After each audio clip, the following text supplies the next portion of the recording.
The CBS Radio Mystery Theater presents...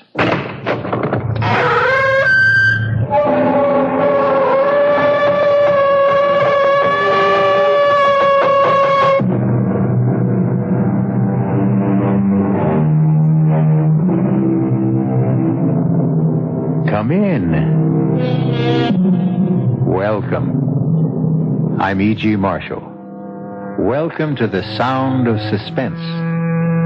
Welcome to the fear you can hear.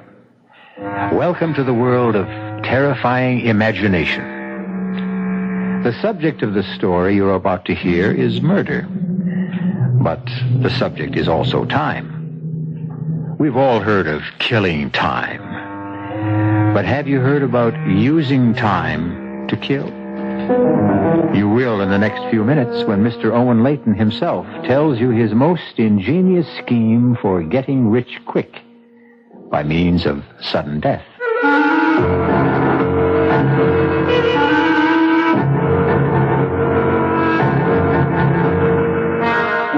Our mystery drama, Sea of Troubles, was written especially for the Mystery Theater by Henry Slessor and stars Stotts Cotsworth.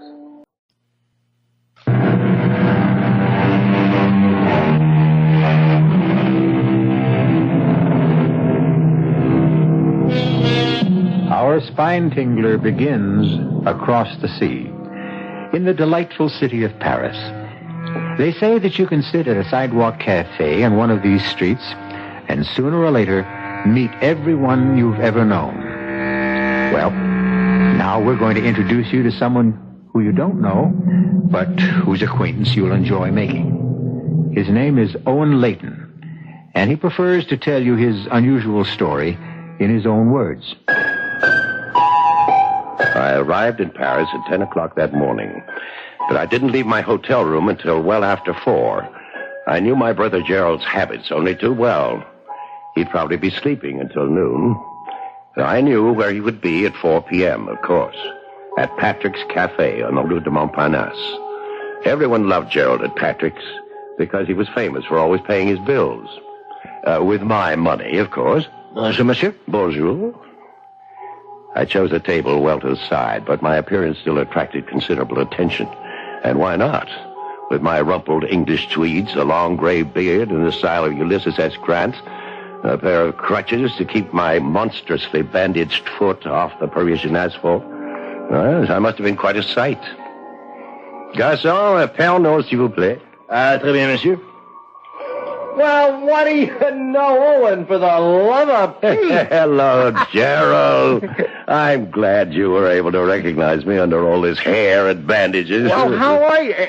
What's the matter with your foot? Oh, never mind about that. Give me a look at you. I haven't seen my kid brother in over a year. You know something? You look more French than ever. Yeah, come on now. Let's hear about that foot, Owen. And the beard. When did you grow all that shrubbery, huh? Well, I got the idea from you. The last time I was in Paris. This thing? Yeah. This is nothing compared to you. Now, listen, the last time I saw a beard like that, it was on a $50 bill. Yes. I guess it got a little out of hand. I'm thinking of trimming it, as a matter of fact. More like your style. Well, I'll introduce you to my barber. Hey, do me a favor, Gerald. Finish this Pernod for me. I shouldn't be drinking with my foot. Well, what's your foot got to do with it? It's the gout. You remember, I wrote you about it a few months ago. I had an attack just before I sailed for Europe. Well, how's your painting coming along? You sold anything yet? The only thing I sold is my watch. As if you didn't know. Yes, I know. You came to Paris to starve in a garret. But you look pretty well fed to me. Speaking of that, how was Harriet, huh? Well, speaking of which, the money I sent you or being well fed? You know what I mean. Oh, now how is she? Still the same? No. She's more of the same. She's richer than ever. She's fatter than ever. She's also meaner than ever. Well, she couldn't be too mean. Not if she let you grow that beard. I still don't see why you wanted to grow it. You always made such fun of mine. Well, I had my reasons, Gerald. It was part of my plan. Plan? What plan? Why, to kill my mean, fat wife. Of course. So, this is your garret, is it? Pretty luxurious for a starving artist, isn't it? It's not bad. Yeah, and all those canvases. Some even have paint on them. Well, don't tell me you're really working. Owen, I know you're no saint, but I don't think you're wicked enough to do what you said. Strangle Harriet? No, Gerald, I'm wicked enough. Just not foolish enough. My wife's money will be precious little good to me in prison. Now, don't tell me you've got some kind of a foolproof scheme, Owen, because there is no such thing. Sit down. And no matter how clever you are, there's always someone cleverer. In the detective novels, perhaps? Now, sit down before I kick you with my gouty foot. I've got 5 pounds of bandage there. It makes quite a weapon. I don't understand what you meant about gout. It's the very cornerstone of my plan. I have established a medical history of the disease if questions arise later. Question? Yes, about the bandages. Owen, I have never seen you like this. You're really talking wildly. Now, those crutches, the beard, all this crazy talk about killing people, what? It's not crazy at all. It's a beautiful, rational scheme. And one that you will be eager to see succeed. Owen, what's happened between you and Harriet, huh? Well, nothing sudden. It's been a gradual change. Perhaps the inevitable result of advancing years. You know, I was considerably younger than Harriet when we married. Now it seems I'm not young enough. Now, wait a minute. Are you cutting me off? Are you going to stop sending me money? Nothing of the kind. As long as my income can support it, you can continue to develop your artistic talents. The question is, how long will my income continue? It's been 10 years since I married Harriet. The difference between our ages is suddenly not so great. Harriet is discovering that there are younger men in the world. In fact, there's one particular one she's fond of. You're joking. Yeah, he's a dancing instructor, as a matter of fact. She met him when I had my first attack of gout.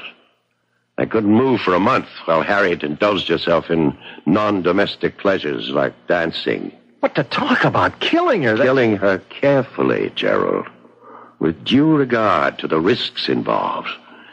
Actually, I thought of the answer when I was flat on my back. I had plenty of time to think then. About what? A unique phenomenon of the modern age. The magnificent paradox of transoceanic travel. Travel? Yes. A ship makes its journey in some 5 days. A jet plane takes only a few hours. But you hate planes. You've never been on a plane in your life. Yeah, that's right. They terrify me. But what does all this have to do with killing Harriet? Everything. For you and I, brother, are going to put that transatlantic paradox to use. We're going to prove that the difference between a ship and a plane is a lovely way to commit murder.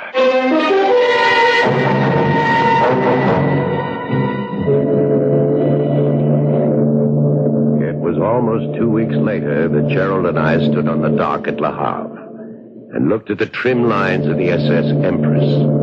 She wasn't exactly the largest vessel lying at anchor, but on that particular Saturday, she was certainly the busiest.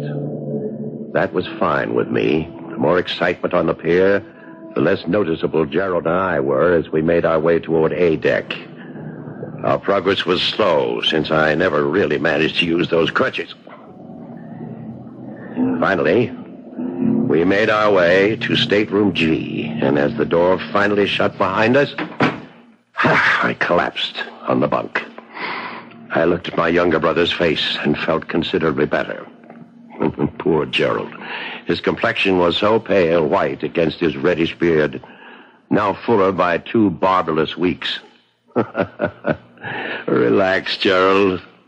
Everything's going to be all right. Well, I wish I had your confidence, Owen. Now, let's take care of the passports first, and then we can call the steward. All right. Here they are. Ah, good. Now, we have to do this very carefully. With infinite patience, I set about the delicate task of removing the small photographs from both passports. I was as precise as a jeweler. Then I squeezed glue from a tiny tube and replaced them. One bearded face substituted for the other one. Yes, my brother and I look quite a bit alike. Despite the 6-year difference in our age, Owen, are you sure nobody will notice? Now, you're not supposed to tamper with these passports. Yes, that's true. And I understand it's also a crime to kill someone. Nevertheless, that's exactly what I plan to do. Now, let's ring for the steward. All right. The man who answered our ring was a perfect delight. An aging cockney with a thin crest of white hair, the mouth of a pixie, and the squinty eyes of a myopic. The latter, of course, was going to be a blessing. Everything all right, Mr. Layton? Yes, everything's just fine.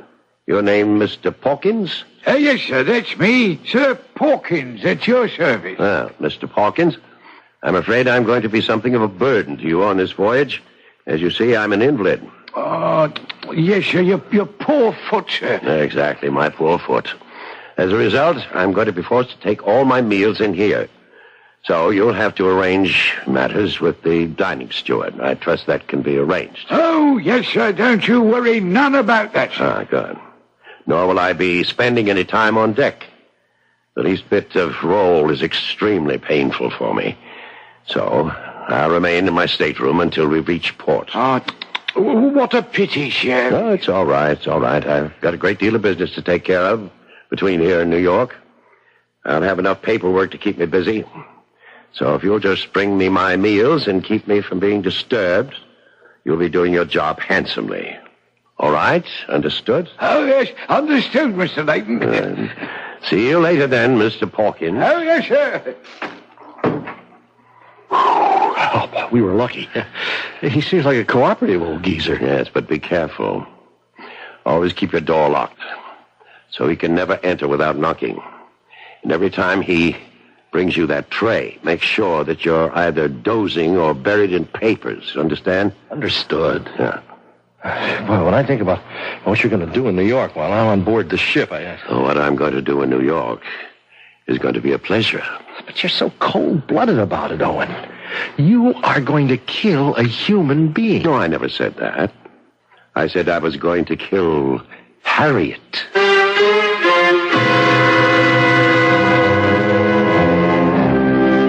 Poor Harriet. There she is in her lavish New York townhouse, thinking about nothing but her dancing lessons, while aboard the SS Empress, two men are plotting her demise. Of course, we're not yet certain how Owen Layton plans to get away with murder. Even if he does fly to New York and his brother sails in his place, we'll simply have to wait until I continue shortly with Act Two.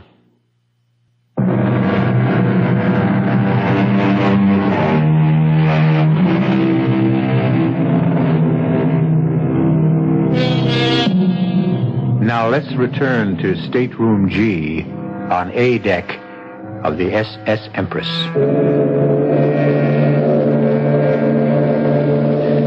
It's almost sailing time. The first all visitors ashore warning has been sounded on all levels of the great ship. But in Stateroom G, of course, the warning has a special significance, because now the visitor has become the passenger, and the passenger has become the visitor. But let Mr. Owen Layton speak for himself. Listen to me, Gerald. And listen very carefully. For Pete's sake, Owen, we've been over this 100 times. But now I'm saying it for the last time. You must do exactly what I've said. Exactly. The smallest variation can cause total disaster. Oh, I promise you, I won't move from the stateroom. I'll be a good little rabbit in my cage. Yes, it's exactly what worries me. Your rabbit-like tendencies. Don't expect me to enjoy it. When I think of all those cute little bunnies strolling around on the deck. No, just forget they're there, understand? Let me get this bandage off my foot. Now. Oh, 5 days. And don't forget the 6 nights. You'll manage, all right? Won't be any fun, Owen. Yes, and neither would it be any fun to fill gas tanks in Hoboken. Not as much fun as living on the left bank with those Parisian beauties of yours. All right, I know. And don't forget who's really doing the hard work, Junior. Including that plane trip tonight. Oh, To me, that's the worst part of it all. Listen, how high do those bloody things fly? 30,000 feet, I think. Oh, it's preposterous. There, the bandages. Oh, no. No, let's get them on you. By the time the next all ashore sounded, the transformation had been made. The bandages were on my brother's foot, and the crutches were lying snugly beside his bunk. And I was all set to leave. With Gerald's gray tweed coat belted around me, with Gerald's hat on my head, I strolled to the visitors' gangplank and left the SS Empress to its business.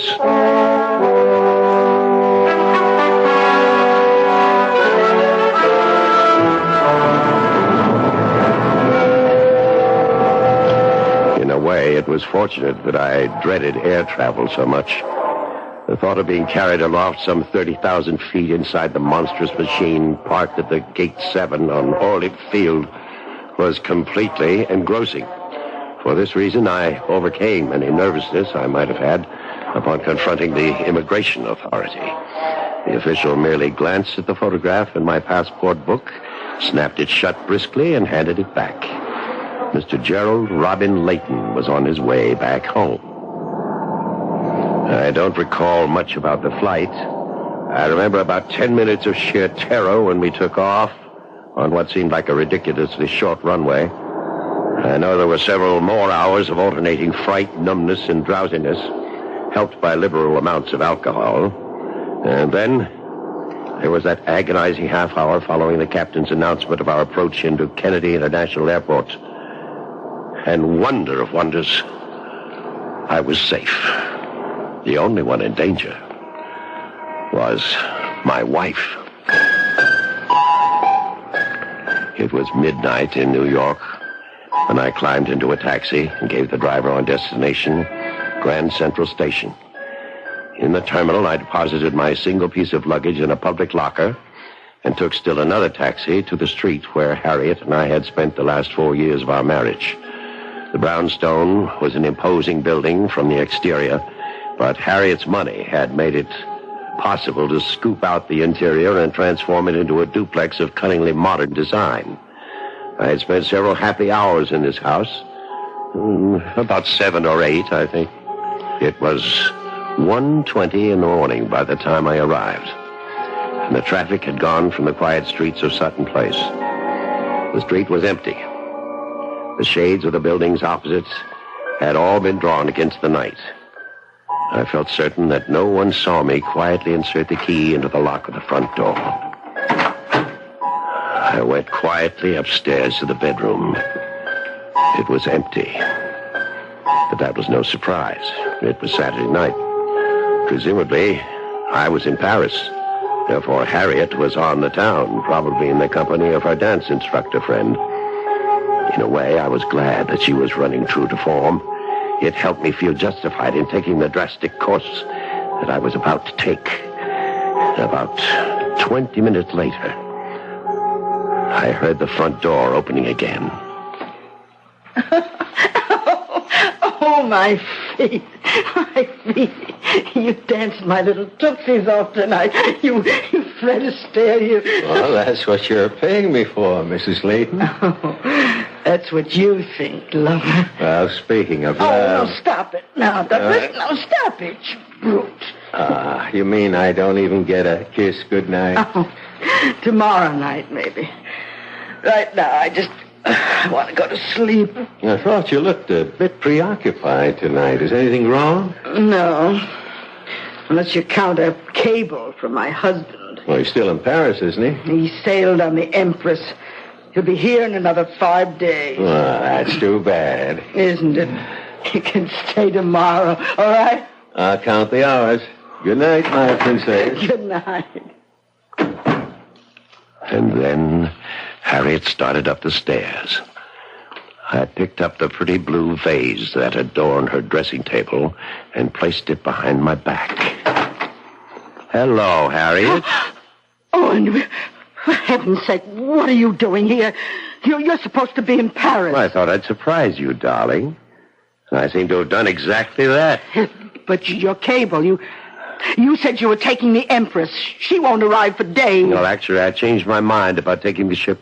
I flew instead. You were never inside a plane in your life. No, there's always a first time, isn't there? For everything. But why? When you're so terrified of flying. Because I was in a hurry, darling. I simply couldn't wait to see you and do this. Don't!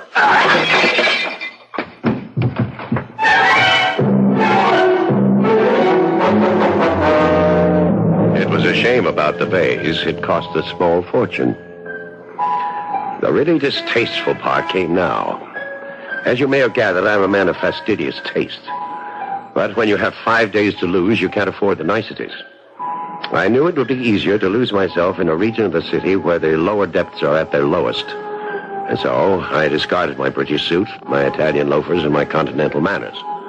In an old pair of slacks and heavy wool shirt, I made my way to the Bowery. My first act was to join a shambling, silent line of vagrants outside the clothing relief agency, and I emerged with a costume superior to anything I could have invented. A moth-eaten sweater, a double-breasted jacket with a shredded lining, and 1,000 unironable creases. And then I bought a bottle of Sauterne for 98 cents and rented a bed in a hotel called Miller's for 75 cents a night. And then, the next day, in a steam-filled diner where the coffee tasted like antiseptic, I picked up a mud-stained newspaper from the dirty tile floor. There on the second page was an item which gave me an appetite, even in that place. It said, "Woman found murdered in East Side brownstone." Ah, but the smaller headline beneath it was even more delicious. It read, "Dancing teacher held as suspect." It wasn't something I planned or expected, but, well, why not? Why not? Say, I think I'll have some more of that coffee.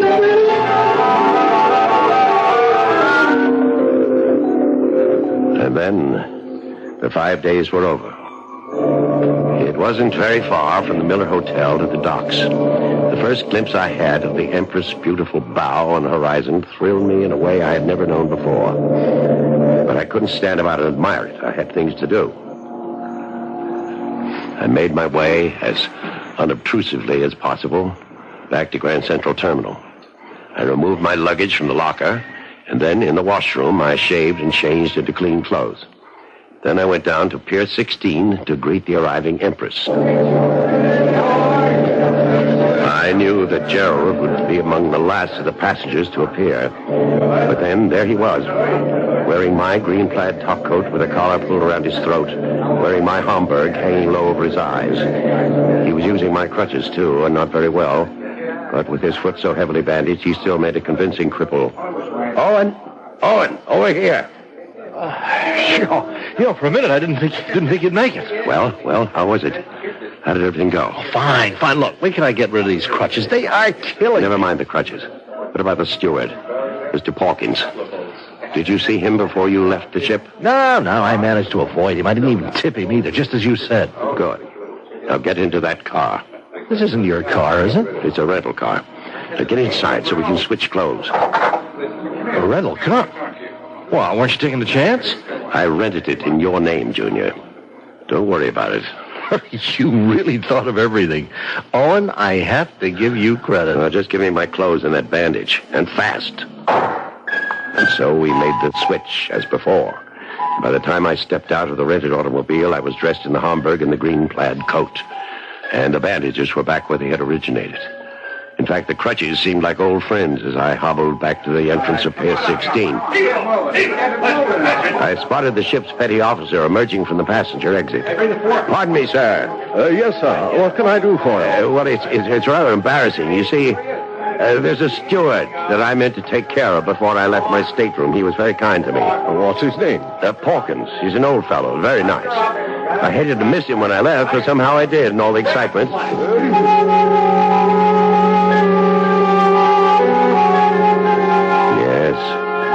Old Mr. Pawkins was more than pleased when I handed him the two $50 bills. There were actually tears in his eyes. Oh, this is most generous of you, sir.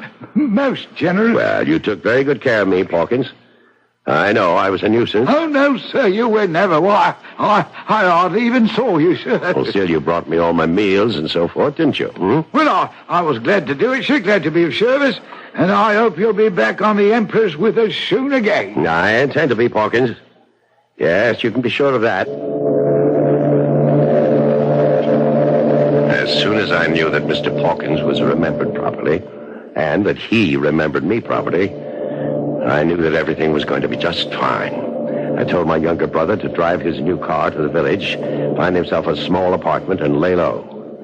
And I took a taxi to my home. I knew there would be company waiting for me. Mr. Layton? Yes, I'm Owen Layton. Who are you? Name is Lieutenant Farley, Mr. Layton, New York Police Department. Police? What's the matter?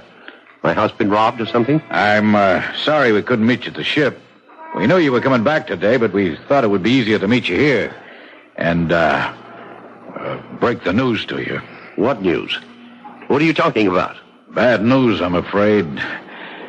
Maybe we better go inside.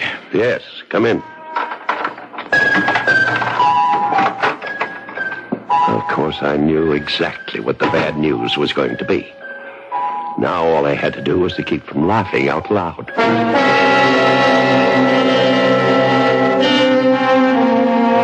We seem to have been witness to the perfect murder.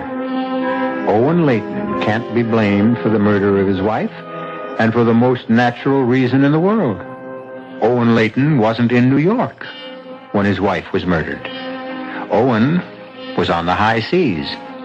Just ask Mr. Pawkins or anyone else aboard the SS Empress. But before we congratulate Mr. Layton on his cleverness, why don't we wait until I return with Act 3?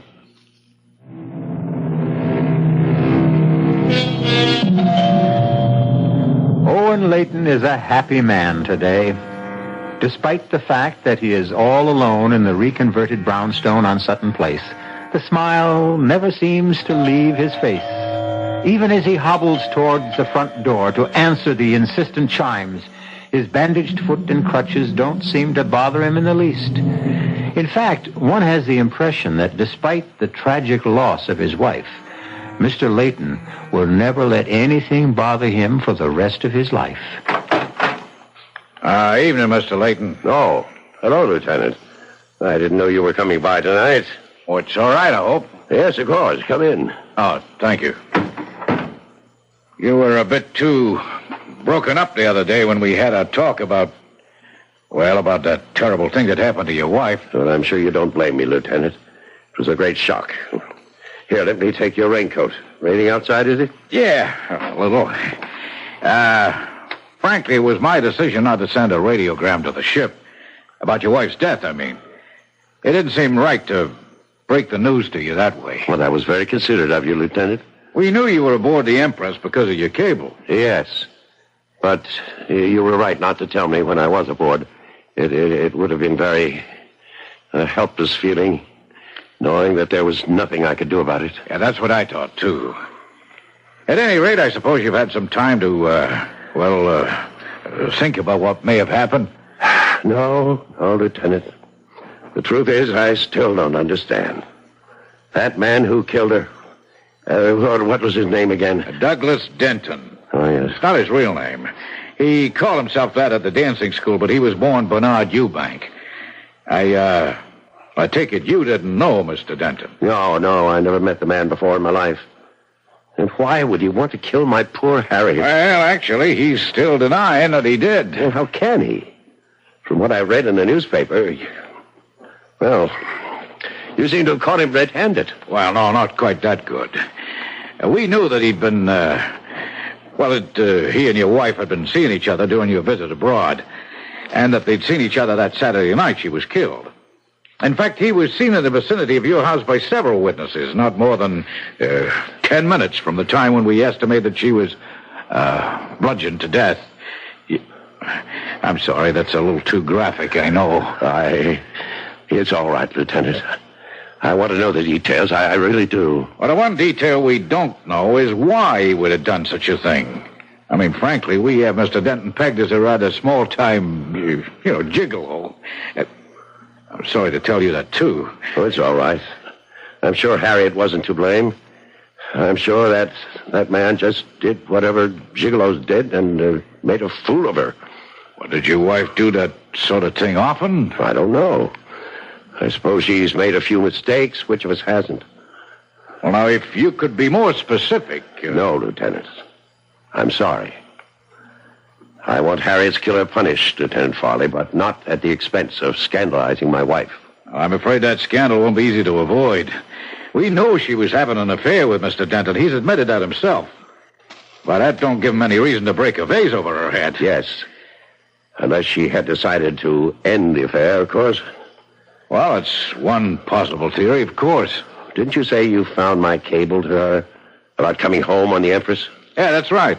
Harriet didn't know I expected to return from Europe so soon. Perhaps when she informed her her friend, Mr. Denton, he got angry. Yeah, that's possible, too. He might have just acted impulsively. Yes, Lieutenant. I'm sure it happened just that way. They quarreled. In your bedroom? Very well, in our bedroom, yes. They quarreled.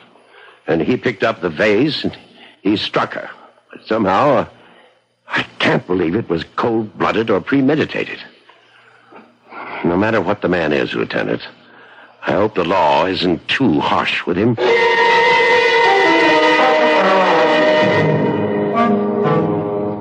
I'll tell you what wasn't easy. It was the waiting. I had to wait for the outcome of 2 legal actions, the verdicts of both the criminal and the probate courts. But I had every confidence that human and fiscal justice would be done. And then, one night, a little more than 2 weeks after my return... Hello? Owen, it's Sheila. I beg your pardon? It's Sheila. Oh, God, I feel terrible not calling you before this, but I just found out what happened. I read the whole thing in the paper, back issue. Oh, and you poor thing, you must be in a state. Are you sure you're calling the right number? Oh, of course I am. At least that's the number in the telephone book, 815-5555. Well, you certainly have the right number, miss, but I believe you have the wrong party. Oh, come on, stop it. You're the only Owen Layton in the directory. Well, that doesn't mean very much. Hey, what is this? What are you trying to do? Well, I'm simply trying to find out who you are and why you think you know me. Hey, wait a minute. Is there someone there with you? Is that what all the double talk's about? No, I'm alone. Well, then why the big act?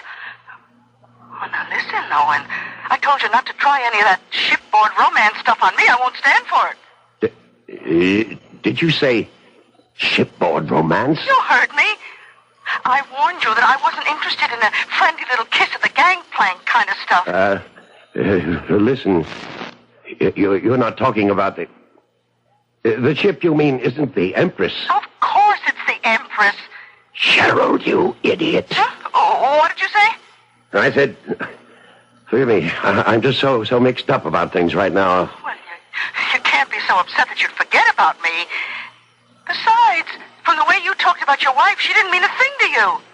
Look, Sheila, I can't talk anymore right now. You're not brushing me off that easily. Oh, and I warn you. No, I'm not trying to brush you off. It's just that I'm having visitors, Sheila. Important people, business. All right, tomorrow then. Early tomorrow. I'm not sure I can make it tomorrow either. I may have to go out of town. There are things to settle regarding my wife's estate. Well, there are things to settle, all right.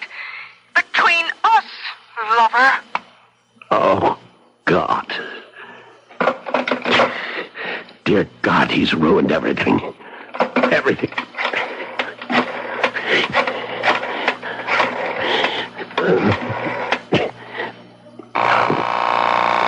Pick it up. Pick up the phone, you miserable... Hello? Gerald, it's your brother. Oh, hi, Owen. How are you? Never better. Never better. What's the matter? You don't sound well. Well, why shouldn't I be well? I should be feeling on top of the world. I just had a lovely chat with a no doubt charming young lady. What? Her name is Sheila. Isn't that a lovely name, Sheila? Uh-oh.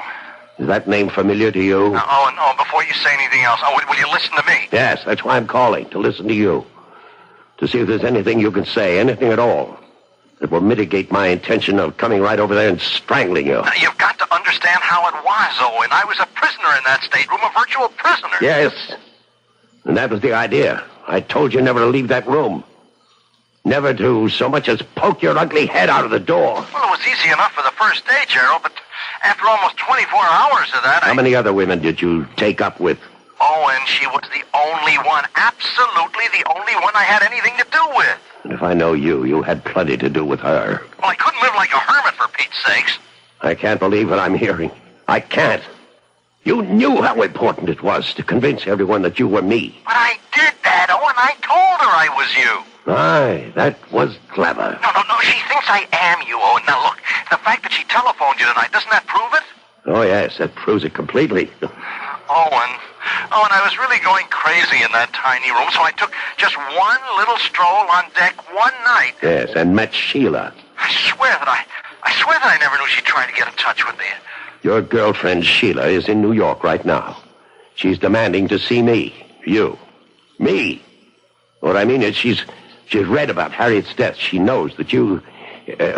she knows that she knows that Owen Layton is free and unencumbered and will soon be very, very rich. Oh, gee, I'm glad to hear that, Owen. Shut up.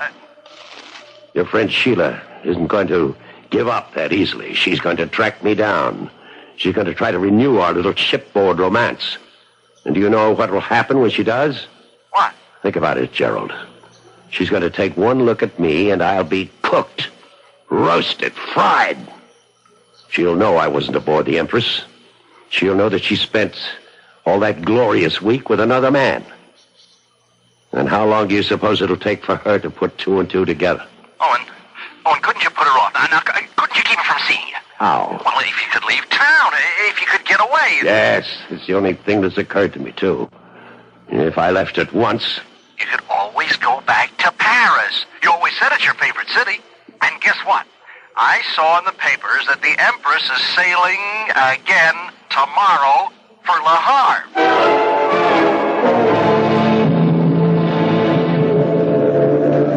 For the first time in my life, I wasn't looking forward to a sea voyage. But I knew that my idiotic younger brother had left me no other choice. The minute I was off the phone with him, I was on again, this time to my very obliging travel agent, who told me that passage aboard the Empress was indeed possible. But for the first time in my shipboard travels, I couldn't get a stateroom. Couldn't even do better than B deck. But it was an indignity I was forced to accept.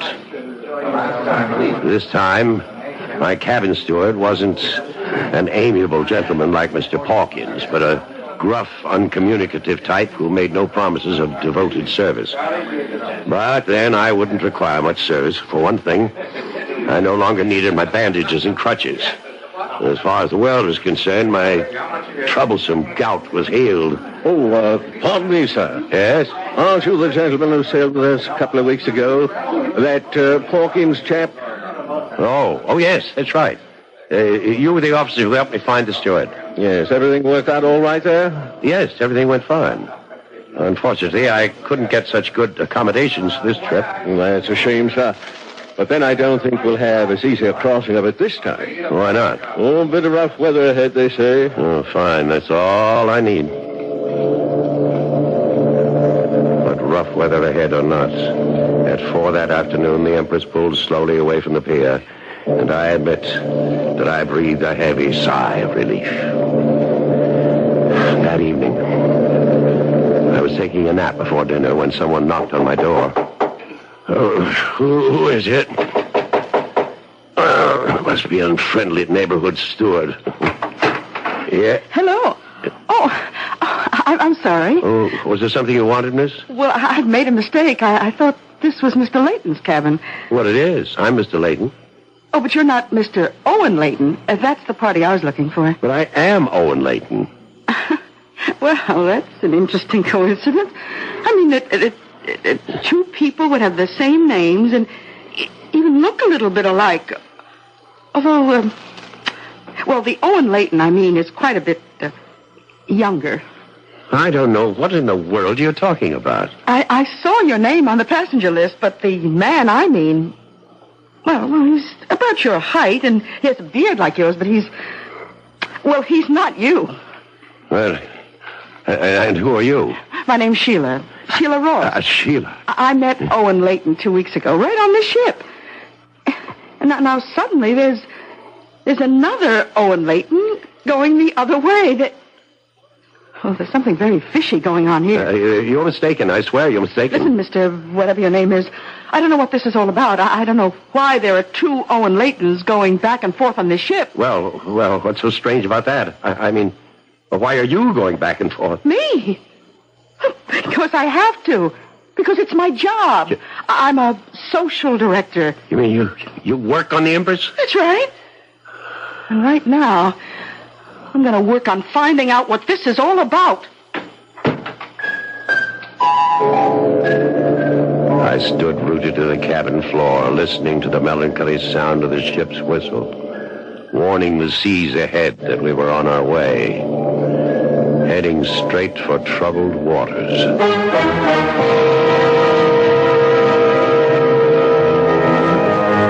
As you have heard, Owen Layton's perfect murder had the customary imperfection. But at least he'll be able to enjoy one last ocean voyage before the authorities send him up the river. Isn't it nice to see justice triumph? Oh, beg your pardon, to hear justice triumph. You'll hear more out of me when I return shortly.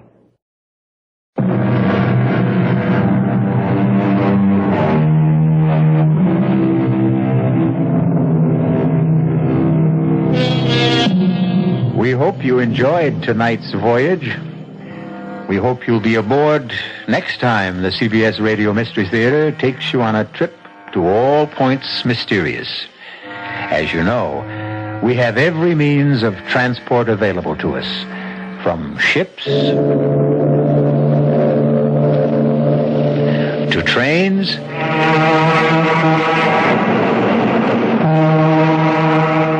to planes. And isn't it wonderful to realize that we didn't use a drop of gas or oil? Our cast included Stotts Cotsworth, Earl Hammond, Bryna Rayburn, Dan Ocko, and Ian Martin. This is E.G. Marshall inviting you to return to our Mystery Theater for another adventure in the macabre. Until next time, pleasant dreams.